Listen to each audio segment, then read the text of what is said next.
Bonjour et bienvenue à l'atelier du jardin de papier.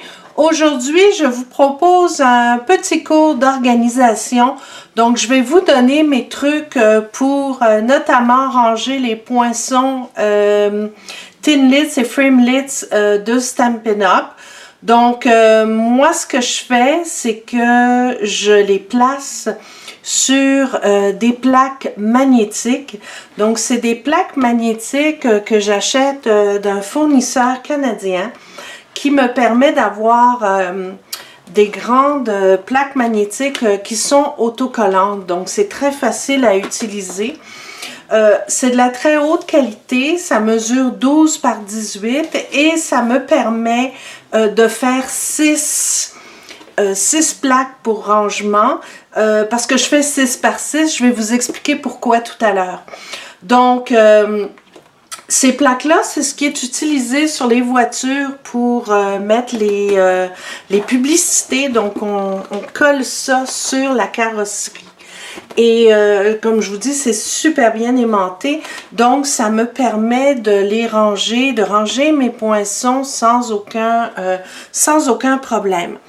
Donc, je coupe mes feuilles avec, ne prenez pas le coupe-papier Stampin' Up pour couper l'aimant parce que ça va user votre lame très très vite. Donc, je prends une grande, voyons, le nom m'échappe, mais j'utilise un coupe-papier assez puissant avec une bonne lame pour pouvoir découper bien comme il faut mes carrés de 6 par 6. Donc, pourquoi je prends du 6 par 6? Pour la bonne raison que quand on reçoit un emballage Stampin' Up, si je le sors, par exemple, voyez-vous, ça c'est une nouveauté des fêtes, c'est vraiment 6 par 6. Donc, ça me permet de respecter le layout et pas avoir de problème à savoir comment disposer mes pièces et tout ça. C'est déjà là, donc j'ai juste à suivre finalement le layout et le transposer sur ma plaque aimantée. Donc, j'en ai fait une ici. Donc, vous voyez, nouveauté. C'est les petites maisons, donc Bonjour de ma ville, qui seront disponibles à partir du 1er septembre. Donc, ce que je fais, je vais vous donner d'autres trucs pour, une fois que j'ai découpé ma plaque aimantée 6 par 6, à l'endos, je vais mettre des cartons de chipboard. Donc, vous pouvez utiliser les endos des emballages de papier à motif de Stampin' Up. Quelque chose de solide pour que ce soit bien rigide. Parce que si on prend la feuille toute simple, c'est un peu mou, puis ça ne tiendra pas bien si vous voulez les classer. Donc, mon carré est prêt, j'ai mis mon carton, mon aimant est là. Donc, ce qu'il faut faire, c'est ne pas tirer. Si vous tirez dessus, vous risquez de déformer le framelit et après ça, vous allez avoir de la difficulté pour couper. Donc, ce que je fais, c'est que avec mon doigt ici, je pousse mon framelit vers l'extérieur, comme ceci, et ça me permet de le décoller et de ne pas forcer. Donc, je respecte les formes, donc je le place comme ça. Celle-là va venir ici. Donc, ça me permet vraiment de ne pas me casser la tête, là, d'être obligée de tout recalculer. Donc, je replace exactement, voyez-vous, je le pousse avec mon doigt par en dessous. Donc, ici, j'étais comme ça. Donc là, je vais la placer, je la pousse par en dessous et ça me permet de ne pas déformer mon poinçon. Donc, comme ceci, et on y va avec les petits. Donc, c'est toujours, voilà, toujours comme ça pour pouvoir aller bien placer vos poinçons. Et le but, c'est évidemment de ne pas forcer parce que si vous forcez, vous allez les déformer. Donc, j'essaye de les placer le mieux que je peux, comme ça. 6 par 6, c'est vraiment la grandeur idéale parce que je peux les rentrer dans ma boîte sans problème. Je vais vous montrer ma boîte après et ça me permet de bien les agencer, d'avoir toute la place possible pour pouvoir les placer. Donc, voyez-vous, c'est hyper solide, ça ne décolle pas. À partir de là, j'ai laissé une place en haut parce que je me fais toujours une étiquette. Donc, je commence par le nombre de poinçons qu'il y a dans mon paquet. Alors, ici, vous avez toujours la quantité qui est indiquée. Donc, ici, j'en ai 15. Je le sais, ils sont là. Ensuite de ça, je mets le nom de mon produit. Donc, ça va être main au chaud. Et vu que je suis démonstratrice et que je veux faciliter la tâche de mes clientes, je vais leur mettre le numéro du produit. Donc, pendant les ateliers, elles peuvent très bien aller voir le numéro du produit et de cette façon-là, avoir rapidement le numéro pour passer une commande. Il y a une autre raison pourquoi je mets le numéro du produit, donc le numéro de code du produit, donc des poinçons de Stampin' Up. C'est sûr que je le mets, comme je vous disais tout à l'heure, pour mes clientes, pour pouvoir, bon, si elles veulent passer une commande, elles trouvent toujours tout de suite le numéro. Mais pour vous, même si vous n'êtes pas démonstratrice, c'est très utile. Je vais vous dire pourquoi. Bien souvent, on travaille, on sort tous nos produits, on va utiliser par exemple une petite mitaine, on va aller chercher un flocon, on mélange un petit peu tout ce qu'on a pour créer puis pour réaliser nos cartes ou nos pages de scrapbooking, mais quand on en a beaucoup, qu'on a sorti tout en même temps, on ne sait plus où va tel poinçon. Donc, en mettant le code sur votre plaque, si vous regardez à l'endos des produits, vous avez le numéro. Donc, voyez-vous ici, les flocons virevoltants, c'est 144 678. Derrière, vous avez le code de Stampin' Up qui est 144 678.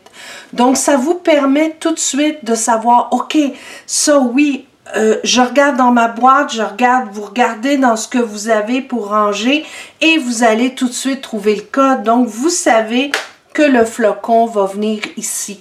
Donc, c'est plus facile de s'organiser et de tout de suite pouvoir trouver des moyens de ne pas perdre nos beaux produits qu'on aime, parce que croyez-moi, quand on en fait tomber un, on est vraiment furieuse, on cherche partout, on vide la poubelle, on vide le bac à recyclage, on essaie de le trouver à tout prix. Donc, mon truc, c'est que vous commencez par mettre le nombre de poinçons sur votre plaque et le nom du produit pour pouvoir les identifier plus facilement.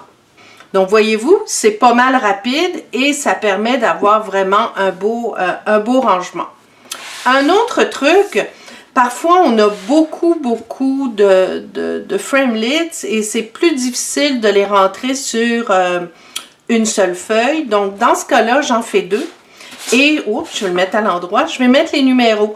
Donc, je vais mettre mon étiquette, mais je vais mettre avec un gros marqueur, je vais mettre devant mon numéro, donc la feuille 1, la feuille 2, pour que ça se suive. Autre truc, quand vous recevez les paquets de framelits, surtout les formes carrées, les cercles, les ovales, ici j'ai pris les cœurs comme exemple, vous avez différents formats.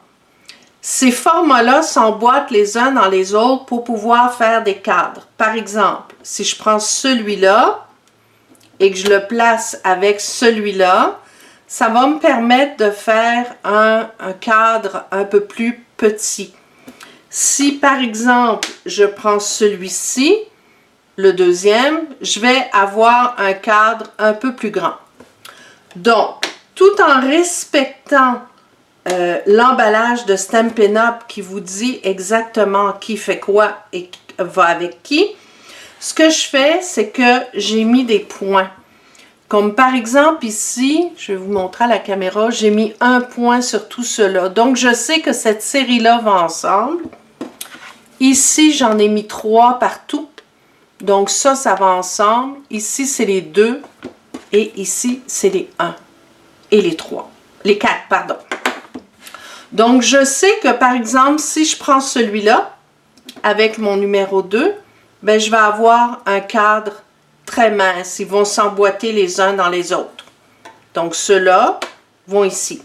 Mais je peux prendre le numéro 4 avec le numéro 4 ici. Et ça va me faire un cadre un peu plus grand.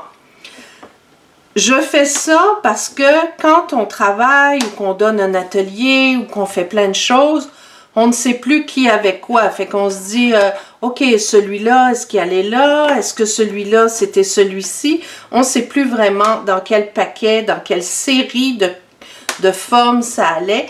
Donc, ça me permet de toujours garder mes formes bien ensemble et de pouvoir les adapter comme je veux. Donc ça, c'est pour l'ajustement au niveau des formes. Pour les plioirs à gaufrage, je fais exactement la même chose, mais c'est plus simple, je mets le nom, mon numéro de produit. Ça me permet de savoir, de connaître le nom et d'avoir accès plus facilement. Pour la bonne raison que je classe tous mes plioirs à gaufrage et mes poinçons dans cette merveilleuse boîte. C'est une boîte à cartes que j'ai trouvée sur Amazon et ça me permet de ranger mes poinçons. Donc, je mets des étiquettes partout, mais ce qu'il y a de fabuleux, c'est qu'à l'intérieur, il y a des onglets. Donc, voyez-vous, au niveau des formes, mes formes sont classées ici. Pardon. Donc, ce que j'avais tout à l'heure préparé, au niveau des cœurs, je vais le classer dans la section formes. J'ai toute la section avec les boîtes. Donc, j'ai mis ici toutes mes boîtes comme le mini-sac. Le mini-sac est ici. Tout est classé de cette façon-là. J'ai fait une section ici, occasion, qui me permet, par exemple, de mettre tout ce qui concerne Noël. Donc, par exemple, mes branches de pin qui sont encore, qui n'ont pas été retirées, heureusement, parce que j'adore faire des cartes de Noël avec ça. Donc, ça, c'est dans ma section occasion. Oups, il faut faire attention quand on les remet de bien les glisser. Et ici, j'ai une autre section où je vais mettre des fleurs, par exemple, comme celle-là que j'adore. Bon, alors, elles sont toujours classées ici. Pour... oups, j'ai tout fait tomber.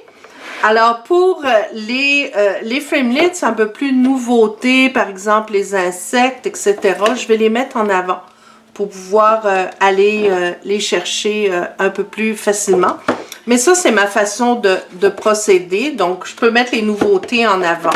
C'est probablement ce que je vais faire avec celle-ci. Donc, Main au chaud et Bonjour de ma ville. Alors, c'était mon petit cours d'organisation d'aujourd'hui. J'espère que ça va vous aider.